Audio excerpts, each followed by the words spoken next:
Hey, welcome along. You know how this works. We do our live Q&As, taking questions from Mark Steyn Club members live around the planet in audio.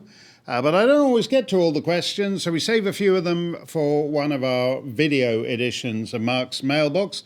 Here we go. First up, Walt Trimmer. Last time round, in audio, I actually did that show having come straight from the dentist and having had some miserable dental procedure requiring copious amounts of anesthetic. So half my head was actually frozen, and I had a touch of the Joe Bidens. I didn't know what state I was in, wasn't entirely sure who my sister was. I had all kinds of problems, and actually announced that I was running for president of Tajikistan. So a touch of the Joe Bidens, but it seems to have gone down well. Walt Trimmer said, excellent show. You should consider anesthetic for all your appearances. Thank you for that, Walt. Actually, I tell you what, if you're really serious about that, we'll bring on our floor manager, Peregrine. Oh, no, wait, Peregrine's self-quarantining. So it's our deputy floor manager, Gaylord. Gaylord, come out, yeah, with the big elephant dart. Yeah, just come out. Yeah, just crawl on the floor. Yeah, that's right. No one will notice it. You won't be in shot. That's great. That's great. Now just give it to me straight. Excellent. I'm as fully anesthetized as I was last time. Got a touch of the Joe Bidens. No idea where I am. So let's go for it. Speaking of Joe Biden, Ed says, Mark, when Joe gets the nomination, who do you believe he will pick for vice president? Also, I find myself feeling more uneasy every day with mocking him, as he's looking like he might actually be diseased. Do you think he looks sort of frightened when he notices his own missteps? The missteps are getting worse. It's interesting that his principal purchase on the electorate is that he was Barack Obama's vice president, and he actually forgets Barack Obama's name a lot of the time. And he'll refer to him as president, you know, my boss, the one before, whatever, but he can't actually seem to pull the word Obama out of the air. So something is going on, and it isn't actually, you're right, it's not funny, it's sad and kind of pathetic. But basically, everyone who matters in that guy's life is letting him do this. And what's interesting to me, which I find quite fascinating, we call these things gaffes, and they're not gaffes, really. A gaffe in political terms is where you accidentally reveal you're planning to tax people who drive four-wheel drive vehicles or something, and you have to walk it back the next day. That's not what Joe Biden's doing. Joe Biden actually can't remember what state he's in, what office he's running for, what day the election is. Those are fairly basic things in that line of work. And you notice in these debates that he basically, he has lines he's practiced or that have been planted in his head and that can get him through the first 40 minutes. But they're 2-hour debates, and he kind of starts losing it severely in the second hour. But I noticed the way the Democrat media is covering for him on this, where they say, oh, that's baked in. It's like Trump being rude about Rosie O'Donnell. It seems weird the first time he does it in 2016, 2015, but that you get used to it, and the electors have accepted that, and it's part of it, and they discount that, and it's baked in the cake. I think it's actually rather odd to accept that there's a guy with an absolutely blank look in his eye who can't actually remember very basic things baked in the cake. That's actually asking rather a lot. And I made the point that from the minder's point of view, which is what the American presidential system is, the consultant industrial complex that professionalizes presidential politics into this big, absurd and largely wasteful 2-year process in which certain individuals of relatively mediocre talent become incredibly enriched.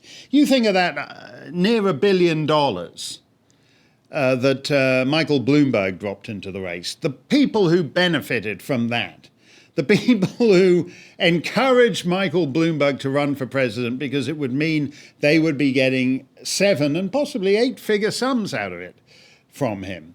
And the thing about Trump is he did without that. He didn't have any minders around him. It was a totally unprofessional campaign, which is actually what a lot of the professionals like Mike Murphy and Karl Rove at the time resented about it. This isn't how you're meant to do it. You're not meant to be doing it by the rules. And Joe Biden, in a sense, is the pushback from the consultant industrial complex, because he is clearly the creature of his minders. If you're a minder, a candidate who's lost his mind is actually the perfect guy. He's just an empty vessel. You push him out on stage. You hope he remembers that he's in Iowa and not in Ohio, that he remembers he's in New Hampshire and not in Vermont. But, it doesn't really matter if he doesn't. I mean, they're actually testing the system to the limits. In response to Trump, who was all candidate and no entourage, Biden is all entourage and no candidate. There's nothing there on stage. My friend Tucker Carlson had a great line the other night when he said all his life Joe Biden has dreamed of becoming the Democrat nominee for president. Now that he's achieved his goal, what a pity he's not there to enjoy it. And that's absolutely right. And that's what is there on stage. And I'm not a doctor, and I know that everybody, and I'm not an ageist either, by the way. My own personal taste is actually to spend time with persons who are upward of 97. Once they get up to 106, 107, 108, they're actually the sanest guys around. Unfortunately, not everyone gets to 106, 107. But it's not even a particularly ageist thing. Everyone has things. Years ago, when I was starting out, I was a little the worse for wear when I went in and I did a rather long interview. And a big portion of the interview was supposed to be about vivisection, which means cruelty to animals. And in the course of the interview, every time I was supposed to say vivisection, I in fact said vasectomy, which is cruelty to an entirely different sort of thing. And it's just one of those things can happen to everybody. When it's happening to you all the time, though, it is sort of weird the way we're being asked not to notice it. The emperor had no clothes, and that was a bit of a reach to try and persuade everybody to go along with that. And in fact, as you know, in that particular famous Danish story, it was one little boy who hadn't been apprised of it who pointed out that in the end that the emperor had no clothes. But when the emperor has no mind and you're being asked not to notice it, that would be an incredible achievement. If they can pull this off, the consultant industrial complex, it will mark the ultimate in the professionalization of presidential politics. You won't really need candidates again. The different factions of the consultant industrial complex, the minders and the donors and the various other factions in the party, would simply be able to get 4 cardboard cutouts. It might be you could run a 1973 cardboard cutout of Joe Biden when he looks fairly spry against a cardboard cutout of Franklin Roosevelt standing up. It would be interesting.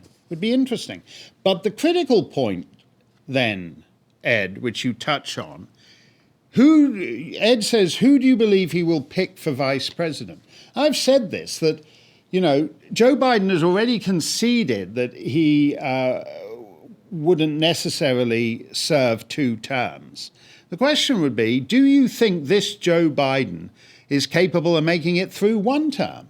I don't think so. And I think the plan would be, and you can take this to the bank, that around January 7th, January 17th, 2023, a little over 2 years, he'll be prevailed upon to step aside on health grounds for his vice president. So it's not a question of who he will pick for VP.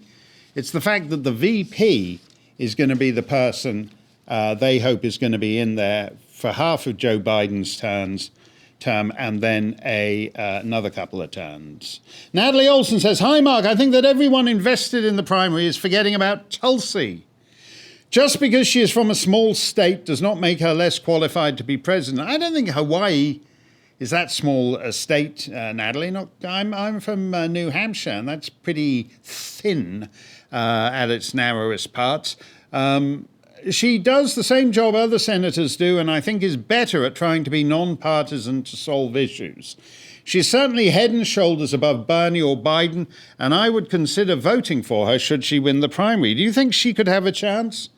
I was also wondering, what was your opinion on the primary election process in America? How do you think it could be improved? Well, I do think it's a huge waste of time. A huge waste of time. There's got to be a better way than this, because the media spend weeks and weeks invested in creatures who are of absolutely no interest to anyone 3 weeks or 3 minutes, in fact, after they withdraw from the race. I'm thinking of that skateboarding nincompoop, who was running for president as a middle-aged teenager, in effect. That guy, Beto O'Rourke, I'm talking about that Swalwell character who seems to be most famous these days for on-air flatulence. I don't really know what that was about. I think I was out of the country when that happened. I keep thinking of people you're told a natural president like Kamala Harris, for whom there appears to be absolutely no constituency. People who are completely incredible, Cory Booker. And you're supposed to, these crowd out. Cory's up 2 points in Iowa over Kamala. And you're supposed to take an interest in this at the expense of anything happening. Meanwhile, the coronavirus has marched on to another 15, 20, 30 countries. And you're supposed to pretend that Kamala Harris is the most exciting thing happening in the world. So I'm not a big fan of that. And that's just because I can understand it. I remember, my first primary season in New Hampshire, where all these guys just come by. So you're running into them all the time. You're running into them at the general store. You're running into them at the town dump. You're running into them at the county fair. My little girl at the North Haverhill Fair in Haverhill, New Hampshire, was accosted by Lindsey Graham, not in any Me Too sense. He was perfectly civilized about it, but I think he had her in mind for one of his rotating first ladies, which as a bachelor candidate was a big idea. I mean, she just wanted to go and have a bloomin' onion and then go in the cardiac arrestatron where you're the centrifugal or centripetal force presses you up against the top of the wall at the Haverhill Fair, and instead she's got to have her valuable time at the fair consumed by having a long conversation with the presidential candidate who's going to be out of the race because he's polling at 0.00007%. This is not necessarily the best way to do it. Tulsi, why not let her in to the debate? I just said that Joe Biden can't handle these debates. Even in 7-person debates, he's like floundering after the first 50 minutes. If you have for a start, she would reduce the average age. If you have her and those two geezers in the debate, she would reduce the average age of Democrat candidate to about 87 or 93 or whatever it would be. She'd bring it down considerably from where it is at the moment, which is 118, 119. So she would be useful from that point of view. But also, the Democrats are being accused, the DNC is already being accused of rigging this thing. She's the only candidate left. Why not? What's the harm in letting her be in there? And she would actually, as I said, if the idea is to drag Biden across the finish line, she'd be doing him a favour, because right now he can't stand the focus of 2 hours. In the last hour, he's just barking gibberish. I wrote that bill. That's what he was doing last time. I wrote that bill. And Amy Klobuchar saying this, you didn't write that bill. She's talking to him like the cranky old uncle has finally lost it at Thanksgiving dinner. It would be much better to have Tulsi in there, and it would be less embarrassing for dear old dear old Biden. Laura Rosen-Cohen says, hi, Mark. You had a very interesting caller on Rush who expressed how... that's another thing I should say about Tulsi. When Rush announced that he had lung cancer, she just issued a very nice tweet in a humane way. They don't agree on much. Simply stating that she wished him all the best with it. So I appreciate that she does a better approximation of being a human being than most of these political candidates do these days. Laura says, you had a very interesting caller on Rush who expressed how puzzling it is that crazy Uncle Bernie spews and boils over with rage about everything except being cheated yet again out of the nomination. And as you have pointed out, how completely docile he was over Hillary's emails, signalling his electoral impotence.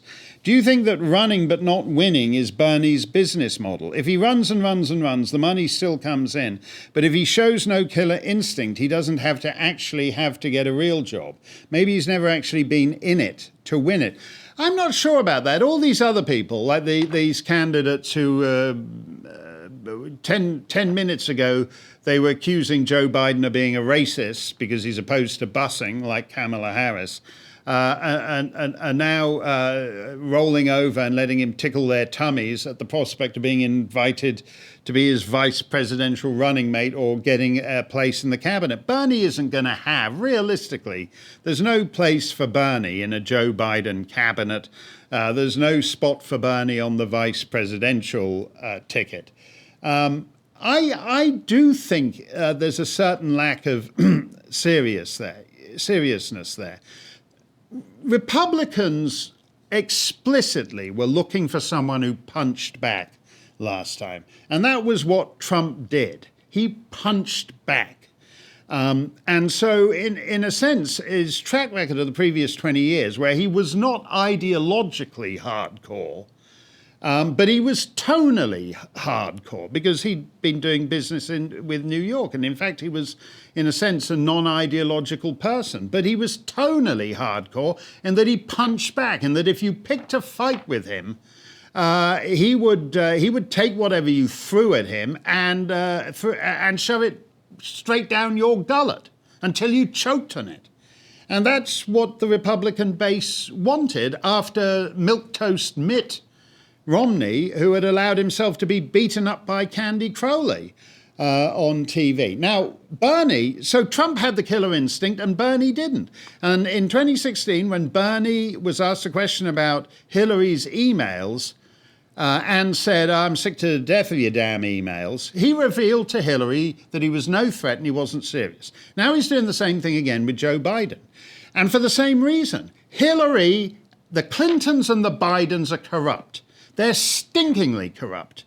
And that even shouldn't even be a partisan thing. You look like these talented offspring on his dad's coattails, riding on Air Force Two, which shouldn't even exist. There shouldn't be an Air Force Two. Most people around the world don't know who the Vice President of the United States is. It's perfectly safe for him to fly commercial. Nobody knows who he is outside this country. And Hunter Biden rode on Air Force Two to get himself a $1.5 billion deal. A talentless crackhead, a middle-aged crackhead who leaves his crack pipe on the passenger seat of the rental car. And yet crack pipe Hunter is getting a $1.5 billion sweetheart deal out of the Chinese Politburo because of who his dad is. And this is the thing. This is the big point. Bernie is a play revolutionary. He's a Ben and Jerry revolutionary. He's a chubby hubby revolutionary. I'm not a big fan of Ben and Jerry ice cream. That's why they have so many chunks on it. They got all these chunks in it because the actual ice cream holding the chunks together isn't terribly good. That's just an aside from me. It's not a big point. Don't all write in defending Ben and Jerry. But he's a Ben and Jerry revolutionary. He's like, all their Cherry Garcia thing. He's like a banana Bernie.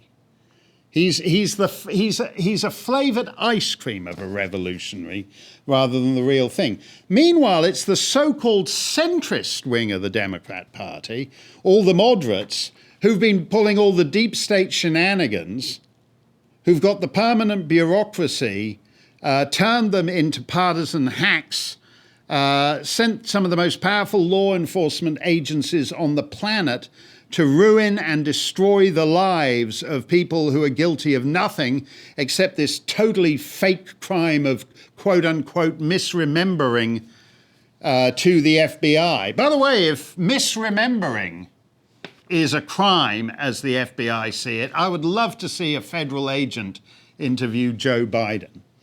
But it's actually the moderate wing of the Democrat Party that has become weaponized and corrupt. And the so-called Revolutionary Socialist Party, the so-called Marxist, Leninist, Stalinist, Castroist wing, as represented by Bernie, is just a Ben and Jerry flavor of revolution. Rather than the real thing. I don't know why that is, but he's going to lose again if he doesn't do something about it. What else have we got here? Don't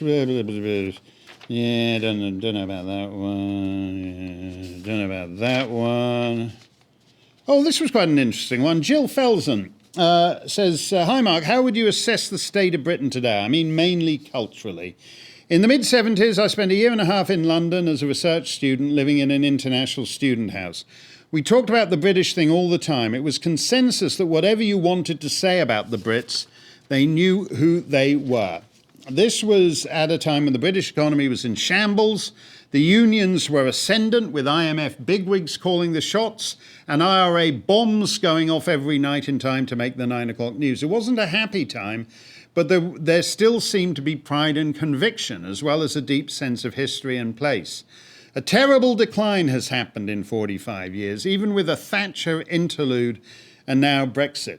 I follow Britain as much as I can, but can't seem to connect with the place. What really happened?" Yeah, I don't know that I necessarily disagree with you, Jill, but that's because you can often have terrible times, and the consolation of culture is that even in awful times, people's sense of who they are can't be bombed and beggared into nothing. And I think that's true when I'm not even making a partisan point here. I think we all understand that when the Germans invade Russia, the Russians fight back, and it's impressive not because they're fans of the communist system any more than they were fans of the Tsar before it, but because they're Russians fighting for Russia, and it's no more complicated than that. And when you have what has gone on in Britain and Europe and every Western nation over the last half century, you have to ask yourself how much of that remains. There's a certain superficial sense, particularly if you walk around central London, it looks more prosperous than it ever has, and areas that in the 70s were just seedy and depressing, round the back of King's Cross Station, where the popsiest whores on the planet used to ply their cheerless trade. It's now all plazas with string quartets playing music as you eat your vegan wrap. The whole place has been transformed in that sense, but something is lost, and it's as basic, actually, Jill, as that word British. At one point, until fairly recently, there were, in law, British meant basically a quarter of the world's population. The law didn't distinguish between a British subject born in Kingston-on-Thames or Kingston, Ontario, or Kingston, Jamaica. And you can find, well within living memory, Australian prime ministers who described themselves as British to their bootstraps. And until late in the 60s, a so-called Australian passport actually bore the words on the front cover, British passport. British was a pan-national identity. It's still a pan-national identity in that it's supposed, even at its minimum, to apply to those jurisdictions voting in Brexit, which include, obviously, Scotland, Northern Ireland, Wales, and in the case of Brexit, Gibraltar. But what's changed, I think, is that the English have soured on unionism. And in that sense, they're not very happy about this so-called Irish backstop over Brexit. They're not very happy with Scotland murmuring about making threats of a second referendum. And I wouldn't mind betting if the English were to hold a referendum, they would be the ones actually to vote to leave the United Kingdom long before Scotland, Wales and Northern Ireland did. And so the fascinating thing to me is whether there actually is such a thing as British identity anymore. And I admire my old friend Boris Johnson when he calls them England, Scotland, Northern Ireland, Wales, the awesome foursome. It's very good. And knowing Boris, he came up with that himself.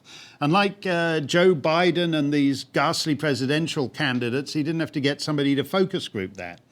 But I wonder if the British themselves actually think of themselves as the awesome foursome. And as I said, I think there's actually a very basic question about whether there are any takers for British identity that day. I would be interested to hear either from people in the United Kingdom or from around the rest of the Britannic world how they feel about that these days. What else have we got? Oh, we should just have this for closers. This is from Big Freeze 99. He says, I'm a newbie here. I just wanted to thank you for all you do. Semper Fi. So he's a newbie using the norm de internet, Big Freeze 99, but he says Semper Fi, which actually narrows down the range of persons he might actually be out there. Thank you, Big Freeze 99. Great to have you with us. If you want to join the Mark Steyn Club, you're welcome. We'd love to have you. We also have a cruise, and we don't care. Don't give me all that stuff about the coronavirus. The cruise is coming up at the end of the year. Two things will be happen. Either it will be like the Black Death and a third of humanity will be dead, and it will be the ghost ship from hell. We'll be sailing around trying to find the last uninfected jurisdiction, or it will just be everywhere and we'll all be shrugging it off, in which case coming on a cruise with many exotic ports will be no more dangerous than a trip to your local price chopper. So no need to be a Nancy boy. Come on the Mark Steyn cruise. You'll love it, whatever happens with the old coronavirus. There's free coronavirus for all. We're relaxed about all these things. And we will be back in audio and on video with another edition of both our Q&A and Mark's Mailbox very soon. So, see you next time.